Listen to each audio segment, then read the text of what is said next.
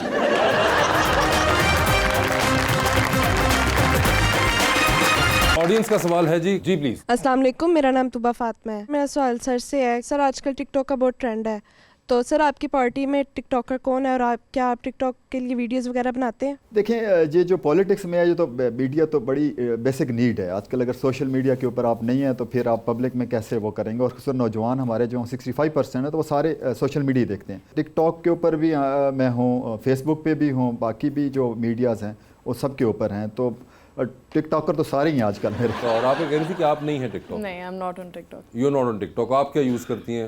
I only use Instagram. Okay, सिर्फ Instagram करती हैं। सर आप करते हैं इंस्टाग्राम यूज? जी इंस्टाग्राम भी यूज़ ठीक है। आप फॉलो करना चाहेंगे उनको? भी बिल्कुल जी, क्यों नहीं। आप फॉलो करना चाहेंगी? नहीं, मैं इनको खुद फॉलो करूँगी. वो खुद फॉलो कर लेंगे, वो आप ढूंढ लीजिएगा। मुझे इंस्टाग्राम नहीं चलाना था, फिर मैंने ड्राइवर रख लिया। माशाल्लाह वो फुल 5वें गियर में चलाता है। जो जो आपका ड्राइवर चलाता है वो इंस्टाग्राम नहीं है। वो रक्षा है गाइस। जी जी, क्वेश्चन। अस्सलाम वालेकुम, मेरा नाम फलक अहमद है। मेरा क्वेश्चन सर से है। सर जैसा कि आप पीटीआई के मेंबर थे और खान साहब के करीब भी बहुत थे। तो मैं आपसे सिर्फ ये पूछना चाहती हूँ कि अब जो पीटीआई की हालत है, जिन हालात से वो गुजरा है, इसकी क्या वजह है? खान साहब के अपने फैसले थे या कोई इंटरनल पॉलिटिक्स थी? देखिए, बड़ा अच्छा सवाल आपने किया। चेंज जो आएगी ना, वो ऐसे नहीं आएगी। अभी हमने बजट बनाया 9,775 अरब रुपया सिर्फ हमने सूद की मद में दिया। खान साहब आ जाएं, बड़ा सा बड़ा रेवोल्यूशनरी लीडर आ जाए, क्या वो आके इनको कहेगा मैं लोन नहीं देता? देखिए, 3-4 चीज़ें हैं जो मुल्क को चेंज कर सकती हैं। एक तो पॉलिटिकल स्टेबिलिटी है, ये रोड्स के ऊपर डिसीजन इस मुल्क का नहीं होगा। पॉलिटिकल स्टेबिलिटी का ये हम डेमोक्रेसी को मिक्स कर जाते हैं। क्या चाइना में डेमोक्रेसी है? आज वो सेकंड लार्जेस्ट, हमारे पूरे मुल्क की export 30 billion US dollar, China की 3,300 अरब एक्सपोर्ट है। उनका आम आदमी जो आम वर्कर भी है वो 5-7 लाख रुपए तनख्वाह लेता है। मेरी वाइफ की जो नानी है वो अभी हयात है, 90 ईयर्स, वो कहते हैं कि हमें खाना जो है राशन कार्ड के ज़रिए मिलता था, बाज़ का 2-2 दिन मिलते ही नहीं था। ये उन मुल्क का आज से 30-40 साल पहले हाल था। जब से मैं जा रहा हूँ 15 साल पहले से, उस वक्त भी वो पाकिस्तान जैसे ही लगता था। मैं अभी ओलंपिक्स में गया हुआ था पेरिस में, वहाँ से मैंने ट्रैवल किया चाइना, ऐसे लगा आप गाँव से शहर में आ गए हैं। पेरिस के मुकाबले में चाइना डेवलप, तो जो डेवलप है इस टाइम, आपकी जो लोगों की जो सबसे बड़ी जो रिक्वायरमेंट है वो गुर्बत से बाहर आना है। उनके फाइनेंशियल इश्यूज़ हैं। फाइनेंशियल इश्यूज़ जो हैं वो 2-3 चीज़ों से ठीक होंगे। We don't need the leaders जो बैठ के थड़ों के ऊपर थाना कचहरी चलाते रहें। हमें वो लीडर चाहिए जो इकोनॉमिक्स को समझता हो। मतलब चाइना ने डेवलपमेंट की 3-4 चीज़ों की। पॉलिटिकल स्टेबिलिटी पहले नंबर पे है। पॉलिटिकल स्टेबिलिटी को आप डेमोक्रेसी से मिक्स ना करें, वो बिल्कुल एक डिफरेंट चीज़ है। आप सऊदी अरेबिया कौन सी डेमोक्रेटिक कंट्री है, UAE कौन सा डेमोक्रेटिक कंट्री है, तो ये फैसले पार्लियामेंट होती है उसके अंदर बैठ के करने चाहिए। अदरवाइज़ खान साहब आ जाएं। और नौजवानों के लिए मैं एक पैगाम ज़रूर देना चाहता हूँ। आप जिस तरह का अभी इनकलाब चाह रहे हैं ना, ये इनकलाब खुदा ना खास्ता वो ले जाएगा हमें लीबिया की तरफ। और लीबिया और इराक, जो सद्दाम का इराक था ना, आज उस तक उनको जाने के लिए अगला 100 साल चाहिए। जो कज़ाफ़ी का लीबिया था उस तक जाने के लिए अगला 50 साल चाहिए। तो क्या हम लोग इसको जैसे ही दगरगू करके बैठ जाएंगे, एक लीडर को बिठा देंगे, वो कहाँ से डेट उतारेगा? कौन सी मैन्युफैक्चरिंग? अभी हमारी गवर्नमेंट ने जो किया है, हमने SIFC के ऊपर बहुत ज़्यादा काम किया है। मैं हमेशा कहता हूँ कि हमें जापान जैसी गाड़ियाँ बनाने के लिए शायद अगला 50 साल चाहिए, लेकिन जापान हमारे जैसा मिनरल नहीं बना सकता। इस टाइम हमारा जो जिमस्टोन है वो अनकट अनपॉलिश इंडिया जा रहा है। इंडिया की 45 बिलियन US डॉलर की सिर्फ जिमस्टोन की एक्सपोर्ट है। हमारे पूरे मुल्क की 30 बिलियन US डॉलर है। उनके पास जिमस्टोन नहीं है, वो हमारा जिमस्टोन है। अब हमने उसके ऊपर काम किया है। हम एग्रीकल्चर में ऑर्गेनिक फूड के ऊपर बहुत ज़्यादा काम कर रहे हैं। इस टाइम चाइना की, उनकी ऑर्गेनिक फूड की डिमांड है, billion of dollar will raise.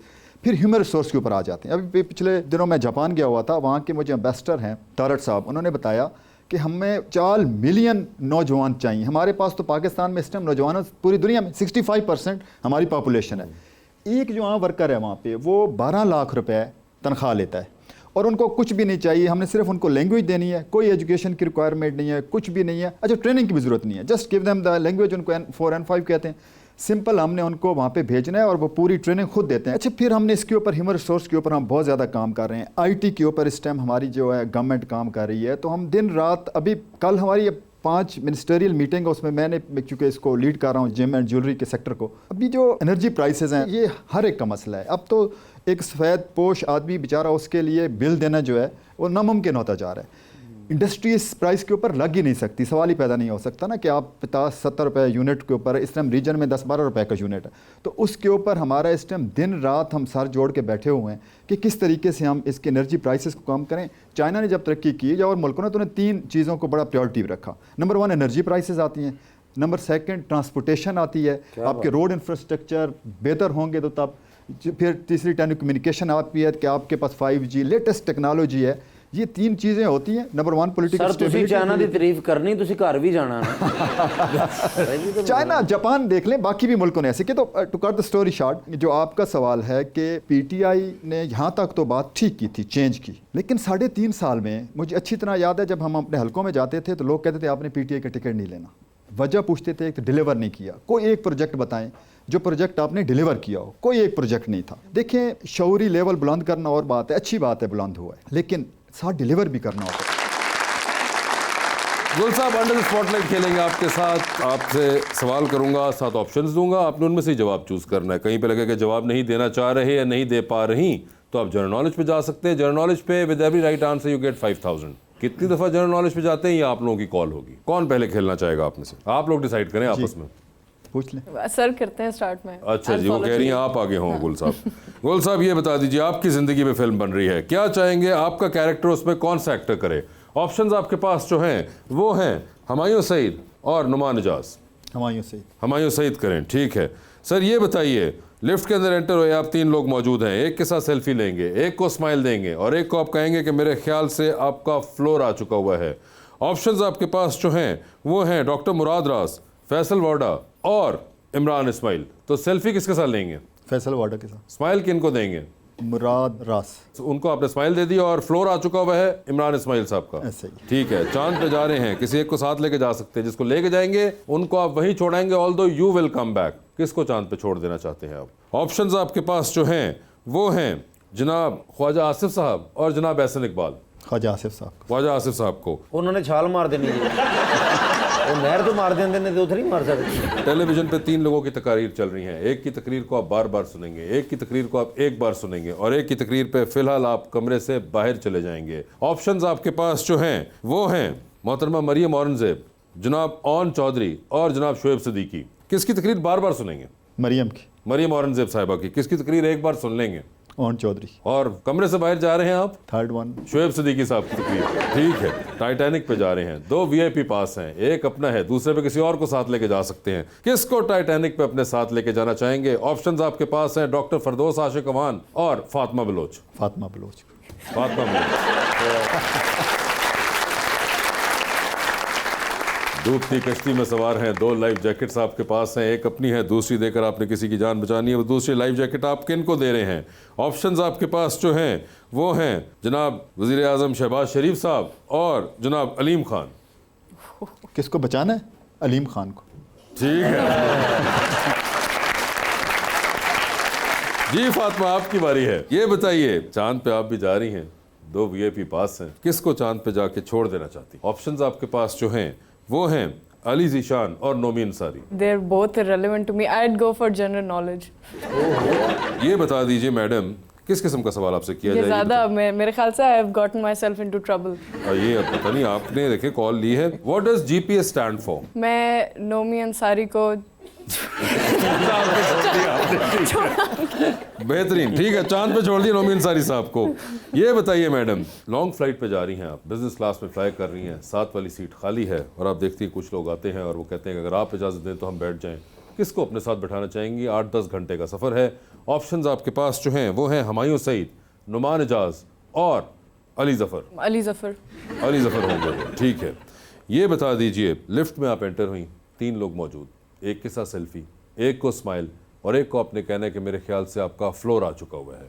Options आपके पास जो हैं वो हैं उस्मान मुख्तार, फवाद खान और हमजा अब्बासी।